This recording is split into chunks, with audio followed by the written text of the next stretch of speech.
안녕하세요. 자, 1장 6절 이게 선택 사항이지만 제가 또 이런 거 그냥 못 넘어가는 성격이라서 일단은 영상 하나 업로드 하도록 하겠습니다. 1장 6절 같은 경우에는 이제 뭐 하는 학교도 있고 안 하는 학교도 있겠지만 유용한 파트입니다. 어떤 방정식에 대한 직교 방정식을 구하는 단원인데요. 제 영상 그냥 참고라도 하셔서 어떤 개념인지는 알고 가시면 도움이 많이 되지 않을까 싶습니다. 향후 공부를 함에 있어서도 직교 방정식은 꽤 중요하거든요.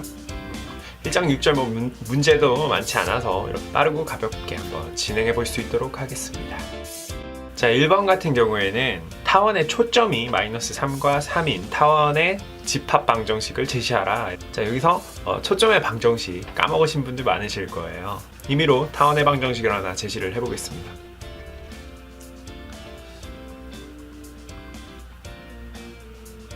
자, 요런 방정식을 하나 모델링을 할 수가 있는데요.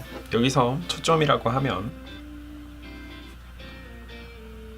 지금 여기서 이게 3이기 때문에 따라서 이렇게 되는 거죠.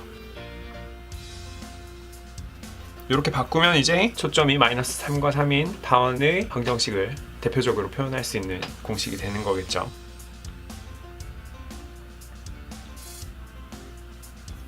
이렇게 바뀌면 되겠습니다. 그래프 같은 경우에는 제가 솔루션에 있는 그래프를 띄워드리는 게 오히려 더 이해가 빠르실 것 같아서 그리지 않고 그래프를 띄워드리도록 하겠습니다. 2번 같은 경우에는 y의 x세제곱의 그래프 위를 일단 원의 중심이 지나고 있기 때문에 그 좌표를 임의로 c라고 했을 때 c, c의 세제곱은 무조건 지나는 원들의 집합이 되겠고요. 그랬을 때 기본적으로 이 점을 지나는 원의 방정식은 이렇게 쓸 수 있겠고요. 이 원이 0,0을 지나가고 있기 때문에 0,0을 대입해 볼 수가 있겠죠. 자, 이렇게 일단 하나의 식을 우리가 도출을 했고요. 이 식을 그대로 한번 또 전개를 해보겠습니다.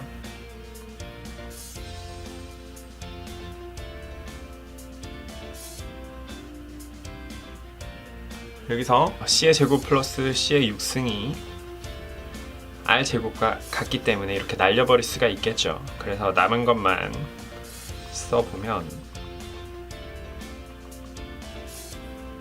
이렇게 답이 도출이 되겠습니다. 그래프 Q.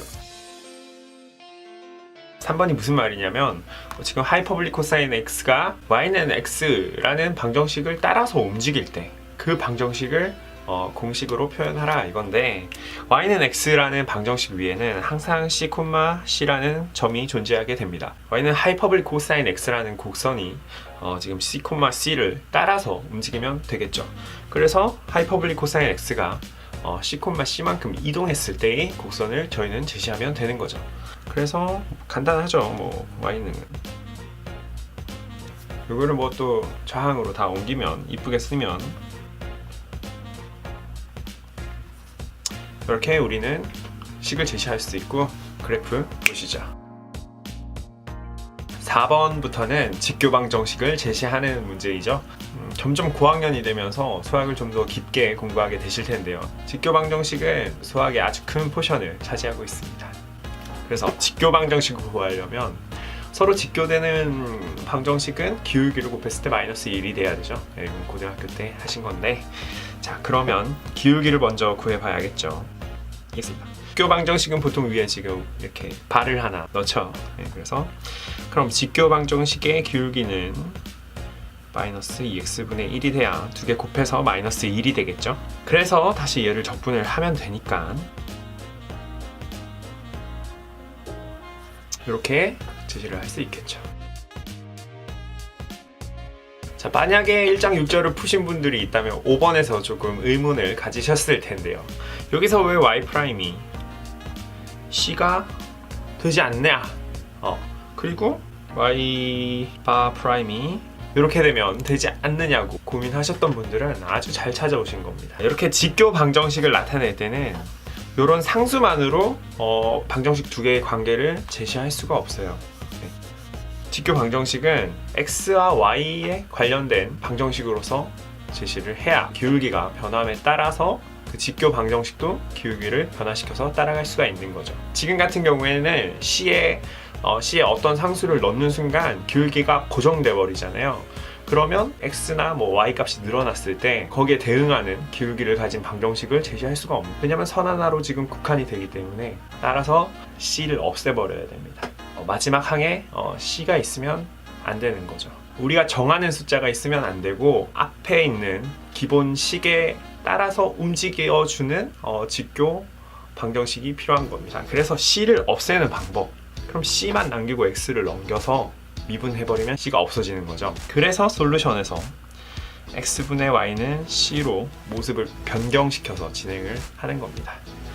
자, 이거를 미분을 시키면요,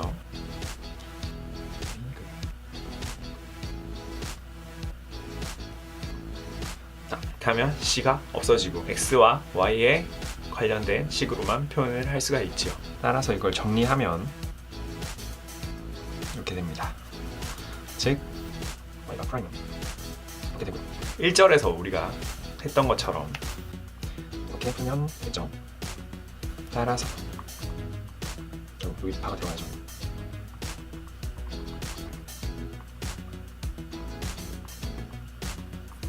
이런 모습으로 제시를 할 수가 있습니다. 6번은 오른쪽에 딱 C만 남아있네요. 그러면 바로 미분해줍니다. 이건 그냥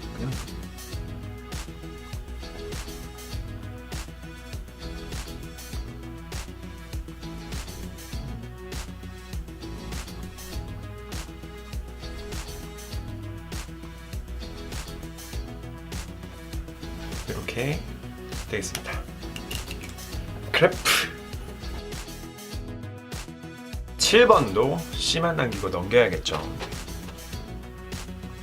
여기서 미분,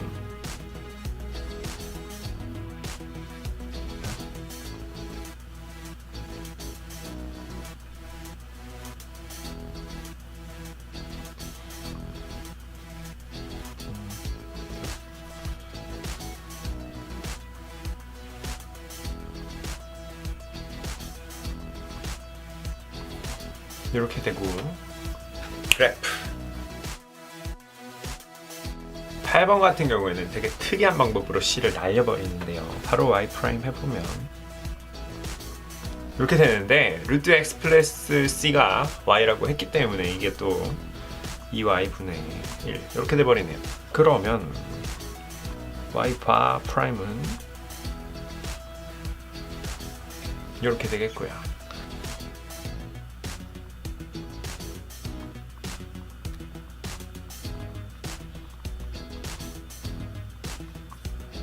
이렇게 되고요.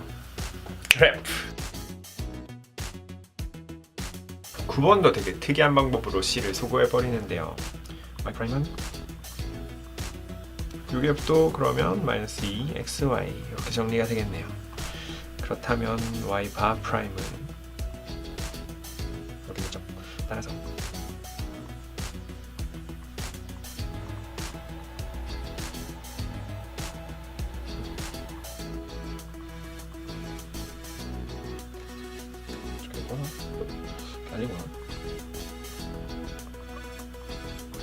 이렇게 정리가 되겠죠. 그리고 그래프. 자, 10번에서 C를 제거하는 게 끝이지 않습니다. 이걸 일단 바로 전개를 해보겠습니다. 자, 이거 나가죠. 그리고 이렇게 정리가 되고, 여기서 이제 양변을 미분을 하는 거죠.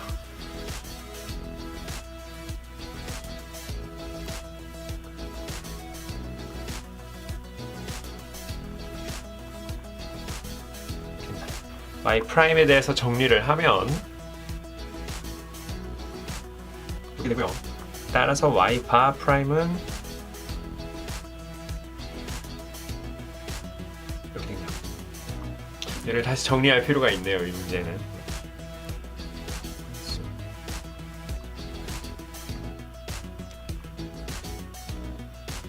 자, 이렇게 정리를 할 수가 있는데, 이게 이 전 절에서 봤던 베르누이 방정식의 형식을 가지고 있습니다.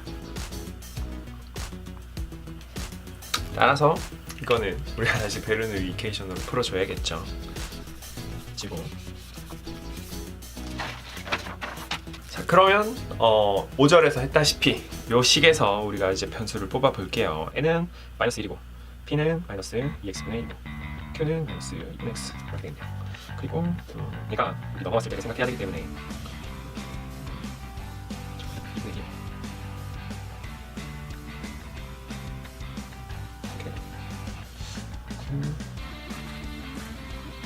이때는 이렇게 정리가 되겠죠? 이거를 또 적어보면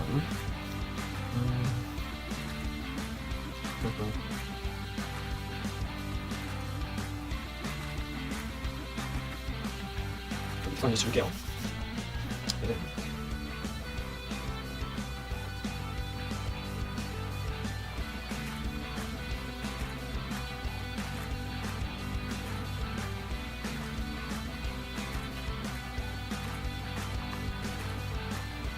자, 이게 ux이고 따라서 이게 y파의 제곱이 되겠죠. 이렇게 답이 도출이 됩니다. 그래프 11번 간단하게 직교 방정식 구하면 되겠죠. 그때 c를 제거하려면 양변을 미분하면 되겠네요.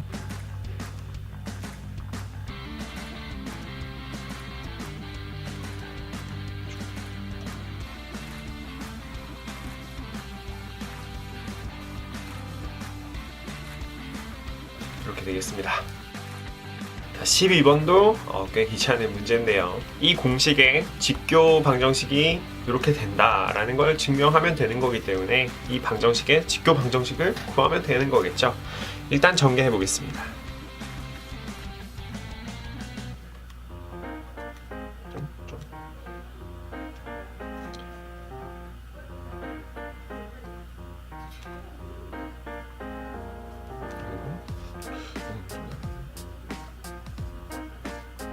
자, 여기서 양변을 미분하면 C가 소거가 되겠죠.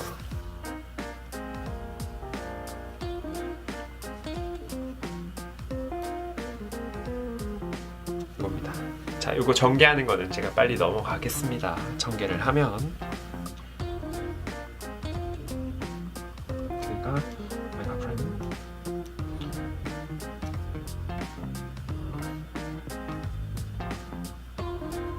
자, 여기서 얘를 또 이쁘게 정리를 하면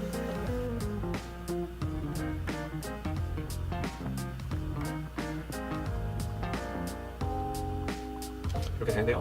여기서 양변에 x제곱분의 y제곱을 곱해줍니다. 그리고 정리를 해보면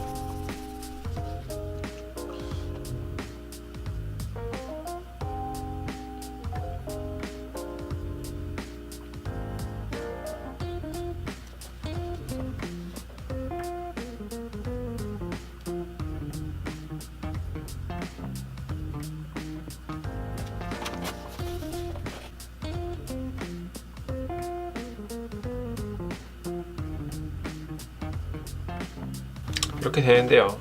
지금 요 형식이 어떤 거를 미분했을 때 요 형식이 나오는지 한번 유추를 해보면 얘가 지금 어렵죠. 이거는 상당히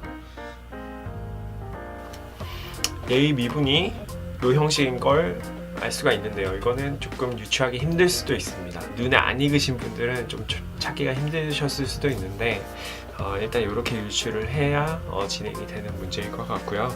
그래서 이제 이걸 적분을 하면 찾을 수가 있겠죠.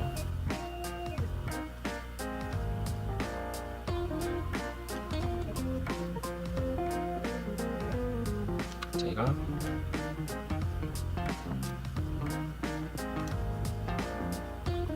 이렇게 정리가 되는데요. 뭐 2분의 C든 뭐 그냥 C든 똑같은 의미 아니겠습니까? 그래서 얘가 C로 바뀌었을 때는 문제에서 제시한 그 모양이 다시 도출이 되게 되는 거죠. 따라서 직교 방정식이라고 우리가 증명을 한 게 되는 겁니다. 이게 약간 전개 과정이 너무 복잡해서 제가 중간에 좀 뛰어넘은 부분이 있는데요. 이거는 좀 이해를 해주시길 바랍니다. 13번도 그냥 직교 방정식 찾으면 되는 거죠. 그래서 양변을 미분을 하면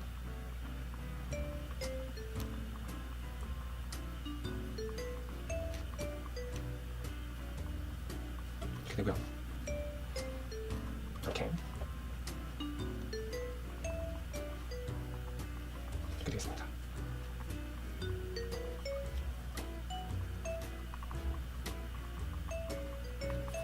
이렇게 유출을 할 수가 있겠죠. 자, 14번은 또 타원의 직교 방정식을 구하는 건데요. 이번 단원에는 타원이 되게 많이 나오네요. 또 C를 없애기 위해 양변을 그냥 미분해버립니다.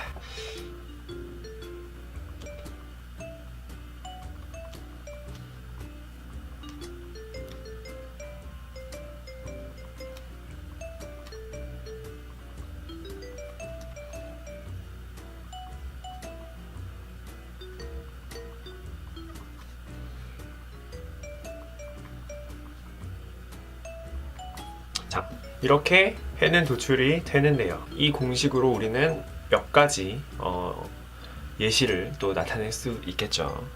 만약에 a제곱이 b제곱과 같다면 직선점,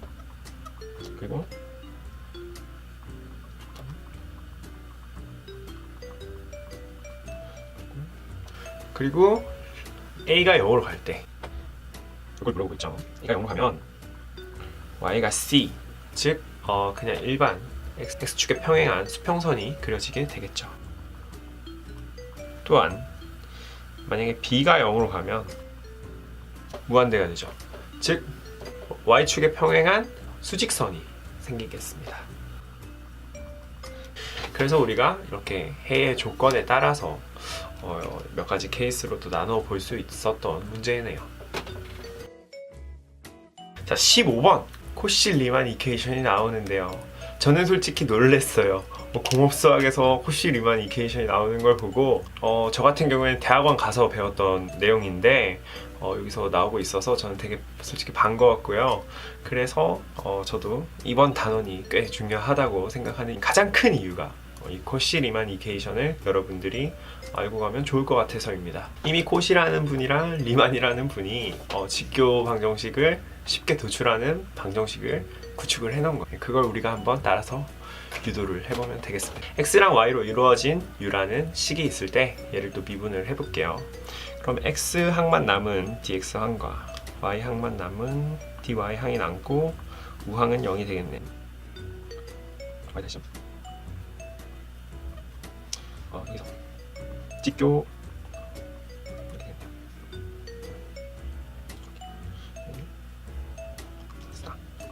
따라서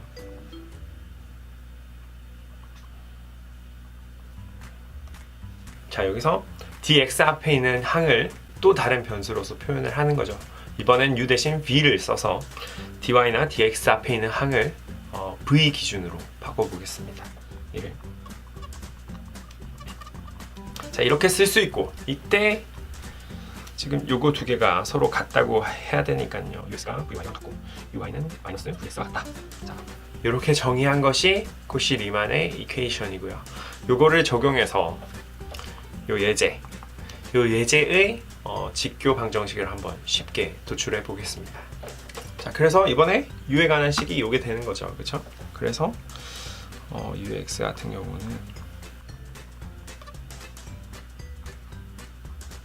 이렇게 되겠죠.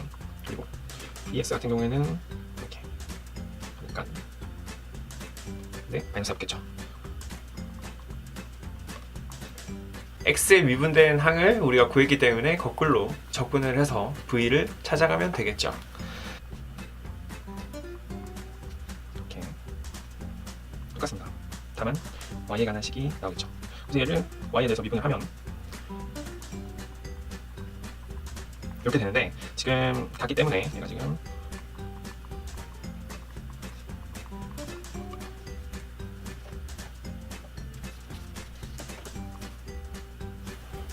요식을 우리는 직교 방정식이라고 제시를 할 수 있는 겁니다. 자, 16번 같은 경우는 별거 아닙니다. 지금까지 그래프 같은 걸 보시면 뭐 요런 방정식에 대한 직교 방정식을 저희가 그래프로 그려봤을 때는 뭐 이런 식으로 그려지지 않습니까? 즉 기존의 방정식이 이렇게 절편이 바뀜에 따라서 직교 방정식도 이런 식으로 절편의 변화가 생긴다. 이런 식으로 서로 시프트 되는 관계에 있다. 이런 거를 이제 얘기하라는 게 16번입니다. 간단하게 끝낼게요. 자, 1장 6절 같은 경우는 제가 꽤 편하게 작업을 했는데요. 이번 영상도 봐주셔서 너무 감사하고요. 영상 홍보도 좀 해주시면 감사드리겠습니다. 지금까지 열심히 노셨던, 공부를 열심히 하셨던, 체력이 많이 떨어지는 시즌이 왔는데요. 환절기인 만큼 건강 잘 챙기시고요. 저는 또 다음 영상에서 인사드리겠습니다. 감사합니다. 바이바이.